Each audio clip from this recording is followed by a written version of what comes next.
到 MC 第4條啦。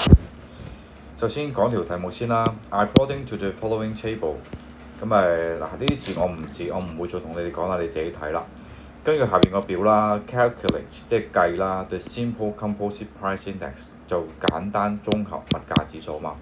of 2023年啦 ，by choosing 2021 as the base year， 做乜用呢？2021年咧做嗰個基準年咯。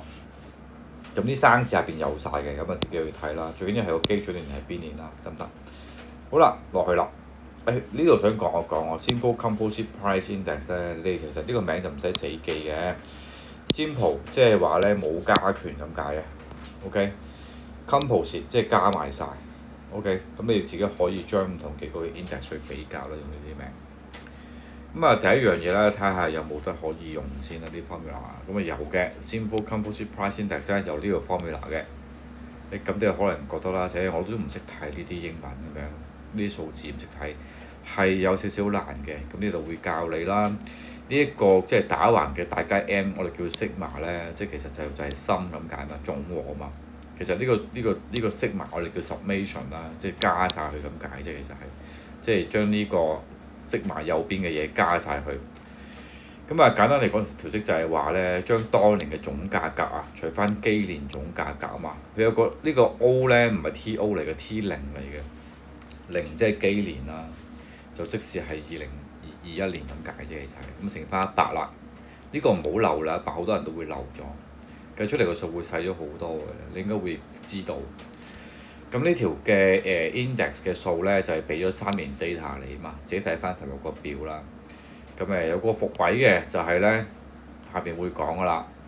首先要睇清楚題目啦，邊年係 base year 同埋 current year 先，要鎖定咗先。題目啦講到明啦，2021年係嗰個 base year 個基準年啊嘛。咁所以咧2021年就係做個分母啦，佢個價錢做 P0啦。OK。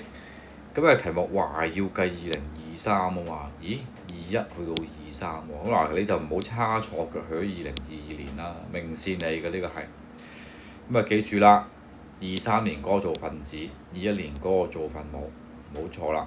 22年嗰個就唔使理啦，全係煙幕嚟呃你嘅啫，唔會用到嘅。咁所以咧佢個基年啦，即係2021啦，個總價格啊嘛 ，summation 嘅 P0 啦，咁將佢 P0嗰行。即係打橫嘅全部價錢加晒佢咯，咩裙啊褲啊襪啊嘛，加晒佢之後咪180啦。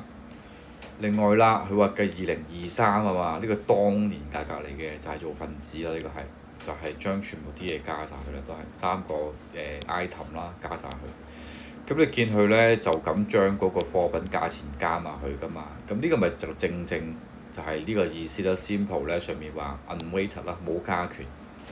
所以翻嚟講，如果有加權嘅話咧，就前面會乘多個數量噶嘛。咁呢個唔係啦，咁所以就咁將個價錢加晒佢啦。咁冇噶啦，之後就擠翻落條式度，分子分母，記住乘100，得出嚟係呢個數嘛。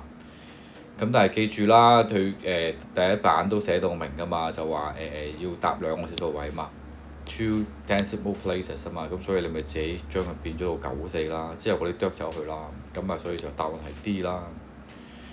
咁當然啦，佢度教你撳機啦，你可以跳過撳嘅。咁呢個亦都係大部分同學撳機方法啦，但係我就唔係好建議嘅，因為論盡啊你哋，我情願你哋咧就係計完第一個加完佢之後寫低佢，再計完第二個寫低佢，再相除咯咁樣，咁啊會準確啲。你哋唔係撳落咗括號啊，就唔知道可能中間啲數會錯啦。OK，咁啊冇乜需要咁樣撳啦，我覺得係。得唔得？話教一教你啫，呢個係。